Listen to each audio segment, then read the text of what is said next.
বাড়িতে থাকা সামান্য কিছু উপকরণ দিয়ে খুব সহজ পদ্ধতিতে বানিয়ে ফেলুন নারকেলের এই পাকের মিষ্টি। এই নারকেল দিয়েও তৈরি করে নিতে পারেন অথবা ছানা দিয়েও এই মিষ্টিটা বানিয়ে নিতে পারেন। নারকেল দিয়ে বানালে বেশি একটু টেস্ট হয়। দেখতে পাচ্ছেন কতটা নরম তুলতুলে আর সফট হয়েছে, খেতে কিন্তু খুবই দুর্দান্ত হয়। আসসালামু আলাইকুম গাইস, স্বপ্নাস কিচেনে সবাইকে স্বাগত। চলুন তাহলে নারকেল পাকের এই মিষ্টি রেসিপিটা শুরু করি। এখানে আমি নারকেলকে খুব ভালোভাবে কুড়িয়ে নিয়েছি। আগে থেকে কড়াইয়ে আমি গরম করতে দিয়েছিলাম। গরম কড়াইয়ের মধ্যে আমি এখানে ঘি দিলাম।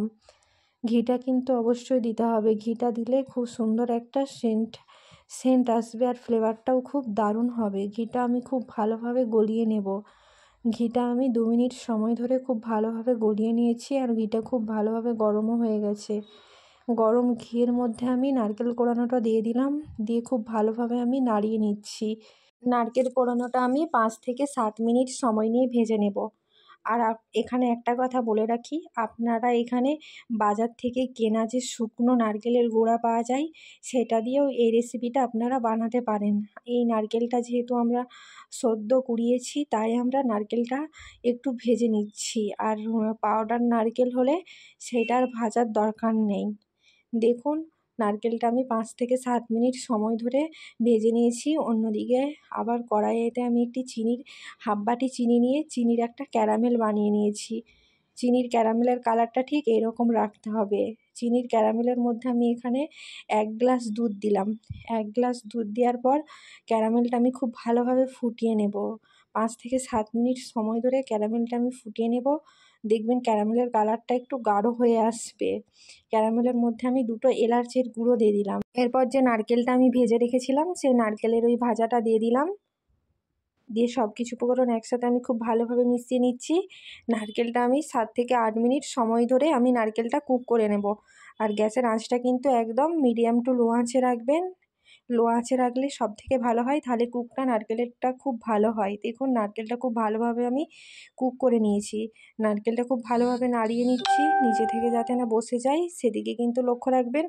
নারকেলটা আমি খুব ভালোভাবে কুক করে নিয়েছি। এর মধ্যে আমি 1 কাপের মতন পাউডার দুধ দিয়েছি। পাউডার দুধটা কিন্তু অবশ্যই দিতে হবে বন্ধুরা। পাউডার দুধ আর নারকেলের পুরটা খুব ভালোভাবে আমি একসাথে মিশিয়ে নিচ্ছি। দিয়ে 5 থেকে 7 মিনিট সময় ধরে নারকেলটা আমি আরও একবার কুক করে নিলাম। দেখুন নারকেলটা যখন কড়াই থেকে এভাবে ছেড়ে আসবে আর একটু আঠালো ভাব হবে, আপনারা একটু হাত দিয়ে দেখবেন নারকেলটা, তখন জানবেন নারকেলের এই পুরটা খুব ভালোভাবে তৈরি হয়ে গেছে। একটা থালায় আমি তুলে নিলাম। যখন হালকা একটু ঠান্ডা হয়ে যাবে হাতে অবশ্যই আগে থেকে তেল ব্রাশ করে নেবেন। দিয়ে আমি কিছুটা নারকেলের পুর নিলাম, দেখুন, দিয়ে গোল আকৃতির ফার্স্টে একটা বল বানিয়ে নিচ্ছি। দেখুন ফার্স্টে গোল আকৃতির একটা বল বানিয়ে নিলাম। গোল আকৃতি বলের একটা শেপ দিয়ে দিলাম। তারপর 2 হাতের তালু দিয়ে দেখুন ঠিক এইভাবে আমি একটুখানি চ্যাপ্টা করে নিলাম। দেখুন এভাবে আমি প্রত্যেকটা মিষ্টি বানিয়ে নিলাম। মিষ্টি আকৃতির শেপ দিয়ে দিলাম। প্রত্যেকটা মিষ্টি আমি এভাবে বানিয়ে নিলাম। এটা আপনারা ফ্রিজে 1/2 ঘন্টা রাখবেন। 1/2 ঘন্টা রাখার পর খাবেন, দেখবেন খেতে কিন্তু খুবই দুর্দান্ত হয়। দেখুন কতটা নরম তুলতুলে আর সফট হয়েছে। আপনারা নারকেলের এই মিষ্টি রেসিপিটা বাড়িতে একবার হলেও ট্রাই করবেন, খেতে কিন্তু খুবই দুর্দান্ত। ভিডিওটি কেমন লাগলো কমেন্টে জানাতে কিন্তু অবশ্যই ভুলবেন না। আর ভিডিওটি ভালো লাগলে অবশ্যই একটি লাইক, কমেন্ট, শেয়ার, সাবস্ক্রাইব করে দেবেন আরও নিত্য নতুন রেসিপি দেখতে হলে। আল্লাহ হাফেজ।